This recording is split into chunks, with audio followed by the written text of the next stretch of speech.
안녕하세요, 백다마TV입니다. 요즘 ISA 계좌가 좀 핫하잖아요. 그래서 이 ISA 계좌가 무엇인지, 또 어떤 특징을 갖고 있는지, 왜 또 이 ISA 계좌를 꼭 만들어야 되는지에 대해서 설명드릴까 합니다.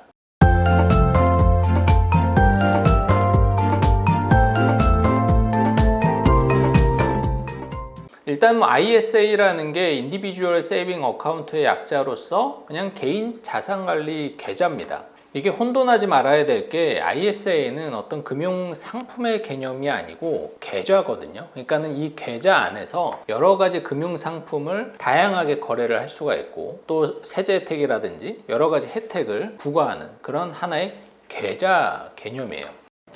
사실 ISA는 나온 지는 꽤 오래됐었는데, 예전에 처음 출시했을 당시에는 워낙 이 계좌 안에서 거래할 수 있는 상품이 다양하지 못했기 때문에 별로 이렇게 반응이 있지 않은 그런 계좌였습니다만, 얼마 전에 이 상품이 리뉴얼이 되면서 또 최근에 이제 세금 이슈와 맞물려서 지금은 반드시 만들어야 되는 그런 계좌로 자리매김하고 있습니다.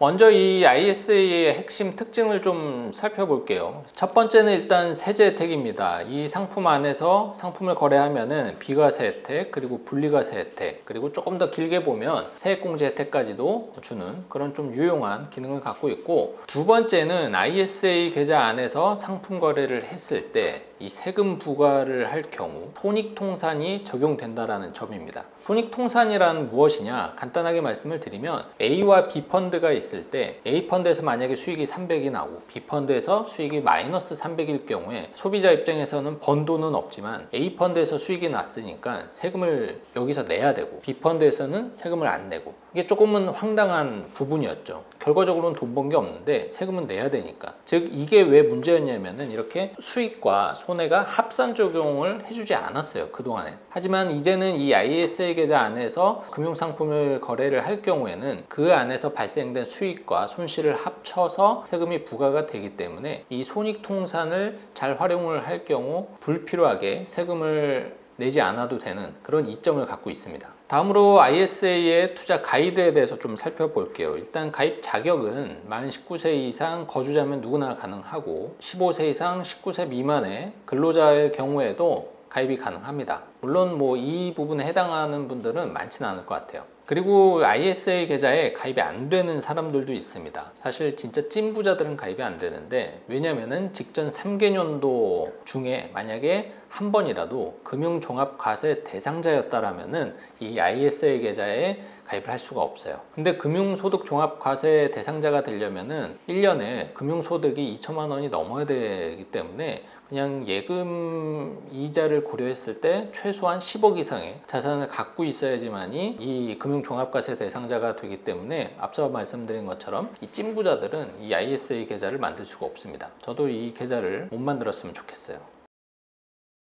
그리고 가입 기간은 최소 3년은 유지를 해야 비과세 혜택을 주기 때문에 가입 기간은 3년으로 생각을 하시는 게 좋고, 가입 한도가 있습니다. 1년에 2천만 원까지, 최대 1억 원까지 납입 원금으로 이 ISA 계좌에 집어넣을 수가 있습니다. 그리고 또 주의할 점은 기존에 이 소득공제 장기펀드랑 재형저축을 갖고 있는 분들은 그 부분이 한도에서 차감이 될 수 있으니까 좀 주의를 하시면 좋을 것 같고, 세제 혜택은 앞서 말씀드렸듯이 일단 비과세 혜택, 기본적으로 200만 원의 비과세 혜택이 있고, 서민형이라든지 농어민형으로 가입을 할 수 있는 분들이라면은 비과세 혜택이 400만 원까지 늘어납니다. 그리고 비과세 한도를 초과하는 부분에 대해서는 9.9% 분리과세가 되기 때문에 이 부분도 좀 괜찮은 부분 중에 하나입니다. 분리과세가 되면은 금융종합과세에서 배제가 되기 때문에 이 부분을 잘 활용을 하면은 소득이 많은 분들, 그리고 여기에 금융소득까지 많은 분들은 이 계좌를 잘 활용을 했을 때 세금 폭탄을 좀 피할 수 있다는 좋은 장점을 갖고 있죠.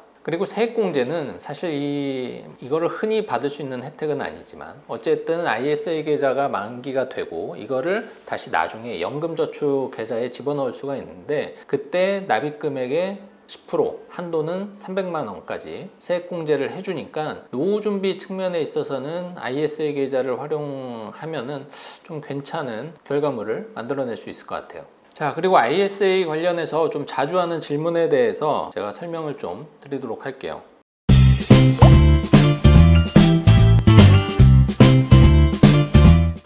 먼저 중도 인출이 가능한가? 가능합니다. 3년이 지나지 않아도 중도 인출은 가능한데 단 납입한 원금 이내에서만 인출할 수 있다는 점 주의하시길 바라겠고, 당연히 납입 원금 이내에서만 인출이 가능하기 때문에 인출 부분에 대해서는 세금이 별도로 있지는 않아요. 두 번째, 만기 연장이 가능한가? 네, 이것도 뭐 가능합니다. 만기가 되기 3개월 전에 신청을 하면 되고요. ISA 계좌를 뭐 이렇게 검색을 해보면 뭐 중개형, 신탁형, 랩형 여러 가지가 있는데, 중개형은 그냥 내가 내 마음대로 상품을 선택을 하고 매도하고 하는 거고, 신탁형과 랩형은 해당 금융사에서 투자 성향에 맞게끔 알아서 이제 운용을 해주는 개념의 상품인 거죠. 그래서 요거는 좀 잘 구분을 해서 가입을 하셔야 되고, 대부분의 분들은 중개형을 선택을 해서 ISA 계좌를 활용을 하고 있습니다. 그리고 2023년 이후에 주식 거래를 할 경우에도 이 ISA 계좌 안에서의 세금은 어떻게 되느냐 이제 종종 여쭤보시는데, 지금은 일단 상장 주식에 대해서 세금이 없죠. 다 비과세인데, 이게 2023년 이후부터는 금융 투자 소득으로 이제 잡힙니다. 그래서 5천만 원 이상의 수익이 발생을 할 경우에는 세금이 발생이 되는데, ISA 계좌 안에서 국내 상장된 주식을 거래할 경우에는 2023년 이후에도 비과세 혜택을 받을 수가 있습니다. 그래서 주식 거래를 하시는 분들은 ISA 계좌를 지금 무조건 만들어 놓으실 필요가 있어요.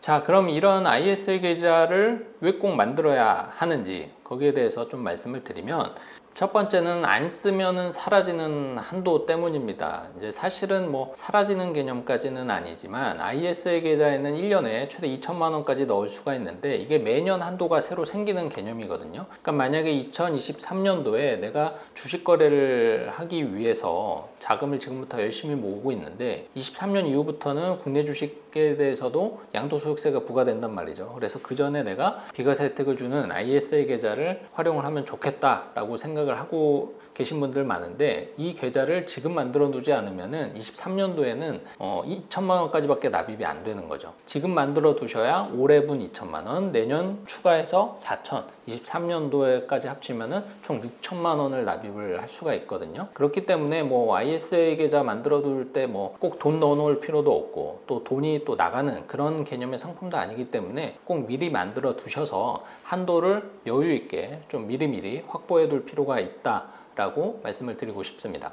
그리고 두 번째는 3년이 어쨌든 지나야 비과세 혜택을 주기 때문에 그 3년의 기간을 채우기 위해서라도 지금 꼭 만들어 두실 필요가 있습니다. 꼭 뭐 이거는 일반 보험사 상품처럼 납입 기간을 36개월 이렇게 채워야 된다라든지 그런 개념이 없고, 개설하고 3년만 지나면 비과세 혜택을 주기 때문에 미리 만들어 두셔야 빨리 세제 혜택을 받을 수가 있습니다. 마지막으로 주의사항에 대해서 좀 설명을 드릴게요. 일단 첫 번째는 어쨌든 ISA 계좌라는 게 그냥 계좌 개념이고, 이 안에서 주식이든 채권이든 적금이든 굉장히 위험도가 낮은 상품도 있고 굉장히 공격적인 상품들도 얼마든지 거래를 할 수가 있기 때문에 당연히 원금 손실의 가능성도 있습니다. 이거는 상품 개념이 아니고 이 계좌 안에서 내가 자산 관리를 해 나가는 개념이기 때문에 뭐 ISA 만들었다라고 해서 무조건 수익이 나는 그런 개념은 아니니까 이 부분은 좀 주의를 하실 필요가 있고, 두 번째는 뭐 주의사항이라기보다는 좀 아쉬운 부분인데, 비과세 한도가 일반적으로는 200만 원밖에 안 되기 때문에 좀 많이 아쉬운 부분이죠. 뭐 하지만 어찌됐든 초과분에 대해서도 좀 저율과세라고 할 수 있는 분리과세 9.9%가 적용이 되니까 어쨌든 세금 측면에 있어서는 그냥 다른 계좌에서 상품을 운용을 하는 것보다는 이 ISA 안에서 운용을 하시는 게 여러모로 이득이 될 수 있다는 점은 분명한 사실입니다. 자, 오늘은 이렇게 ISA 계좌에 대해서 좀 설명을 드렸는데, 뭐 추가적으로 궁금하신 분들은 뭐 댓글이라든지 제 카페를 통해서 문의를 남겨주시길 바라겠고, 오늘 내용 도움 되셨으면 좋아요와 구독 눌러주세요.